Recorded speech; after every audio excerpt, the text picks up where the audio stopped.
Hey guys, this is Blade of Ire bringing you another StarCraft English commentary, and today I'm commentating on the winners match from Group B of the MSL Survivor played yesterday, and I was going to do the commentary yesterday as well. Unfortunately, I simply didn't have the time to do it, so I'm going to take care of this today.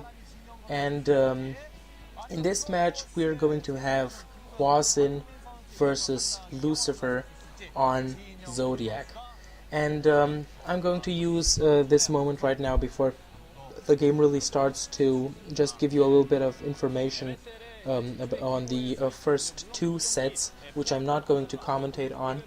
Hwasin versus the Zerg in the first set. What happened is that Hwasin went for the normal American Marine Force with the science vessel support, whereas the Zerg, he went for Mutalisk, Harass, and Lurkers to keep Hwasin back. But, you know, as the game went on, the Zerg didn't have enough expansions to have a strong enough economy, and Hwasin was simply able to replenish his force time and time again.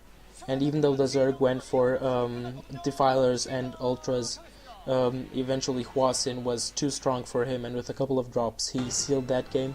Second set we had Xelos versus Lucifer, or Zelos, I think I always say his name out wrong, sorry.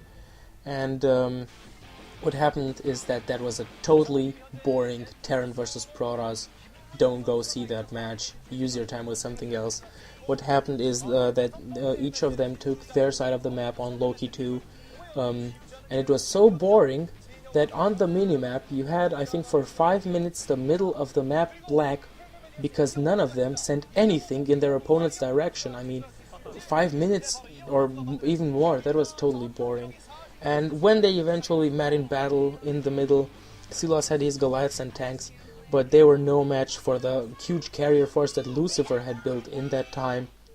And you can't let the Protoss go unchecked, that's not the way it works.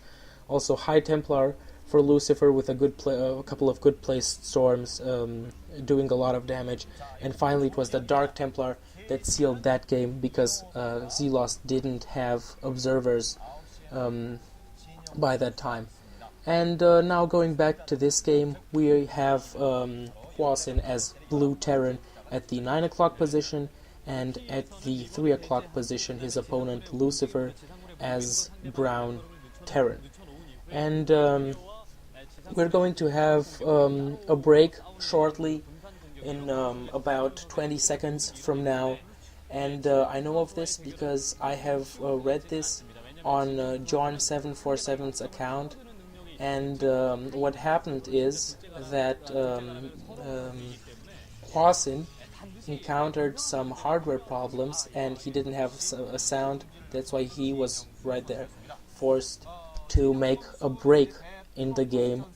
And this break will hopefully be over soon. I'm not really sure how long it's gonna take. I guess like a couple of minutes or something like that. Also because of the big length of the video, I'm not really sure. Anyways, I'm going to use this break right here to tell you a couple of things that were on my mind.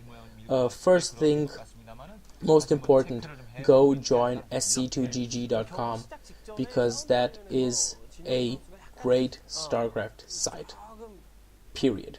And what's really so great about it is that there's a lot of dedicated people, a lot of great StarCraft fans that really do their best and do a lot of work to help others and to improve and enlarge the StarCraft community as a whole.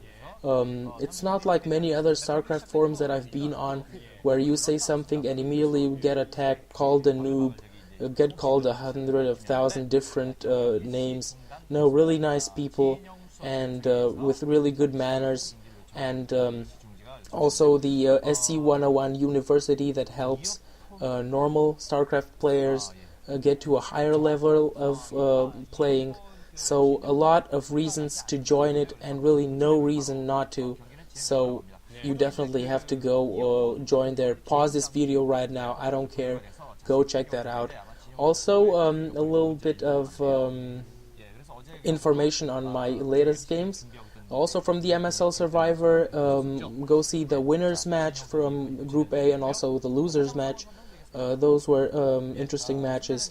And also the losers match from Group B that I did yesterday. That was a very interesting game there between Xelos and the Zerg, and I'm not saying anything to that, just go watch it.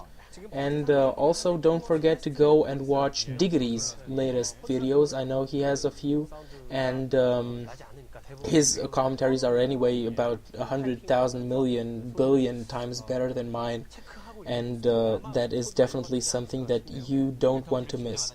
And finally, I want to thank all the viewers that have given me the feedback, have told me what I should improve, what I should do better, and I thank you for that. Hopefully in time I'm going to get better at doing this, and simply thanks for all your support, and as long as you enjoy seeing the commentaries, I will definitely enjoy doing them for you. And we had that Korean announcer right there a second ago, so I guess the match is gonna get underway pretty soon right here. And I'm not really sure who I should favor in this match, though. If you would tell me I have to bet on one of them, I would go with Lucifer, and I would go with Lucifer because as far as I know, Hwasin is not that good in TVP. Also, same goes for Xelos, so I guess that Lucifer was kind of lucky right here in the group, and he's not really that known of a player, and it's always nice to see an underdog win. So yeah, personally I'm going to go with Lucifer, also again because I'm a Protoss fan myself, although I totally suck at playing. Yeah. And that pylon already down for Lucifer and Zodiac. You have these two expansions pretty close to your base.